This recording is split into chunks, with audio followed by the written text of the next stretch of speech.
there was another thought I had while I was camping. And it was actually after I listened to this song, Bitch, by Meredith Brooks. You know how you get in the shorts.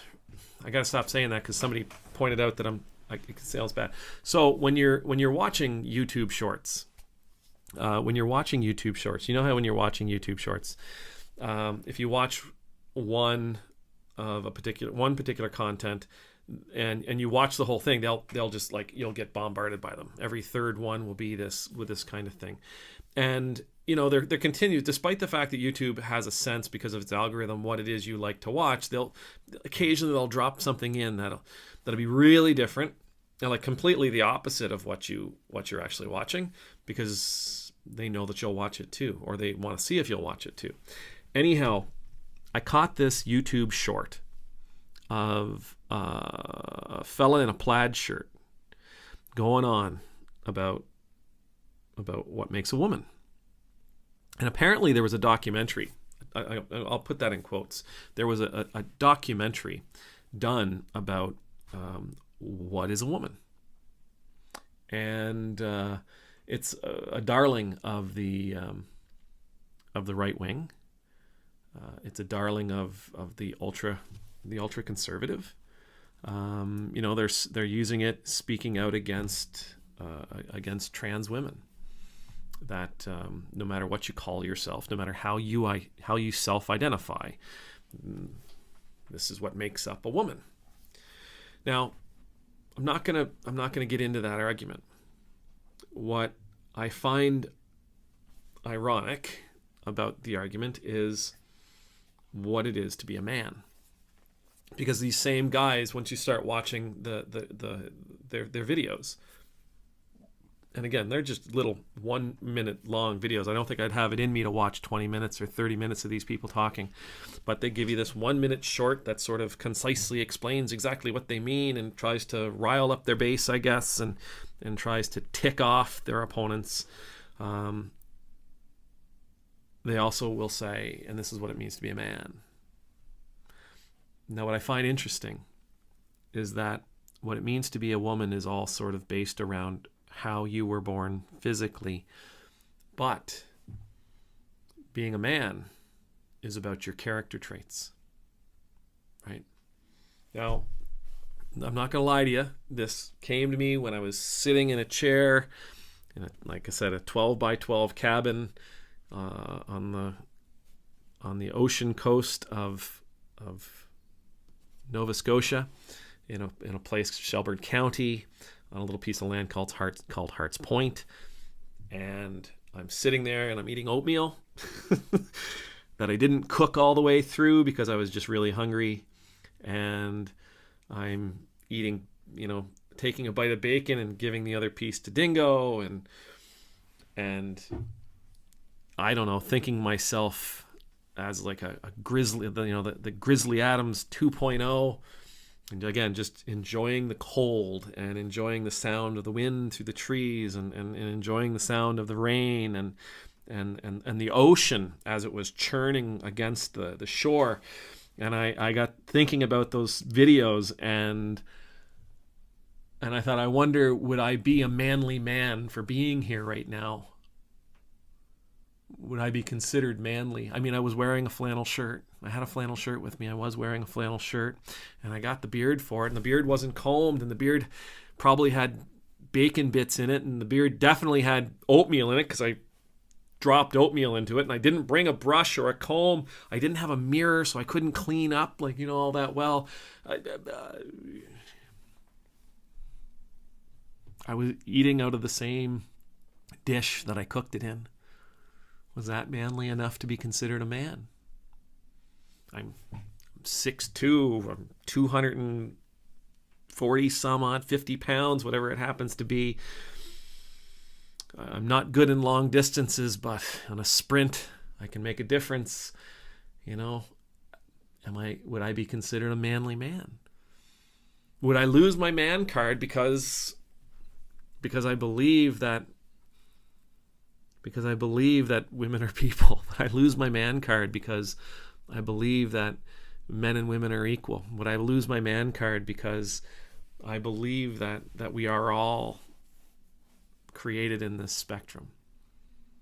Okay, so in one moment they say what it means to be a woman is all biological, and what it means for a man is all characteristics. Like no mention of penis, right? Is that so? If it's all biological, isn't it just a matter of having the proper genitalia? No, you got to be tough. You got to be tumble. You got to be, you can't take no crap from nobody. You got to be the master of the ship, the captain of the ship. You got to be the lord of the manor.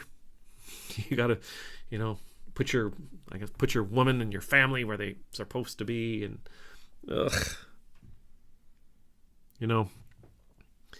in the end, between the Meredith Brooks song and between these adolescent views of what it means to be a man or a woman, these simplistic and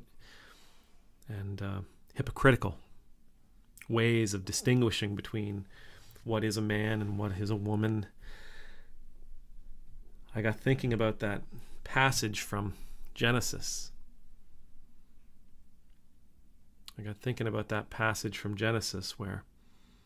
Where God says, let us create them in our image. It's plurality.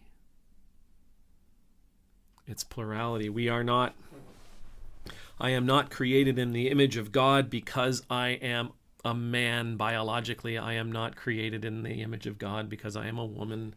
I am not created in the image of God because of my physical traits or my physical characteristics. I am created in the image of God because I am unique. I am uniquely precious, and I am uniquely beautiful. I have all kinds of unique gifts and skills and talents and desires and passions, wants and cravings. I have been created perfectly, uniquely, wildly different. That's the image of God. Right? There's no duality anymore. Duality is not where we are as a society because we don't have to be. We're able to think in the plural. We're able to think in the abstract. We're able to think rather than seeing things as black and white. We are able to see the spectrum of the world we live in. What makes a woman? What makes a man? Wrong questions. What makes a person? What makes a person is a better question. What makes me a human being? What is it about myself that gives me the authority to claim such status? My argument there would be that I am created in the image of God as a member of a society, of a community that is thousands and thousands and thousands of years old. And as a member of a community, what makes me a person of worth, what gives me permission to say that I am a human being, is that I work for the betterment of this community, that I spend my life dedicated to making the world a better place. If I can look at my life and truly say that this is what I do, and the fruit of my spirit leads to people being taken care of and provided for, leads to people feeling and living lives that are free and liberated, then I can claim this title. But if not, it makes no difference at all what some guy in a plaid shirt, if some guy in a plaid shirt decides I'm a man or a woman or something in between, Whatever label they want to throw at me means absolutely nothing if I'm not living this life for you, if I'm not living this life for my neighbors. Whatever label they throw at me means absolutely nothing, because if I'm not living my life for the betterment of the people around me, those who are in need, those who need help and support and encouragement and empowerment, then I am not living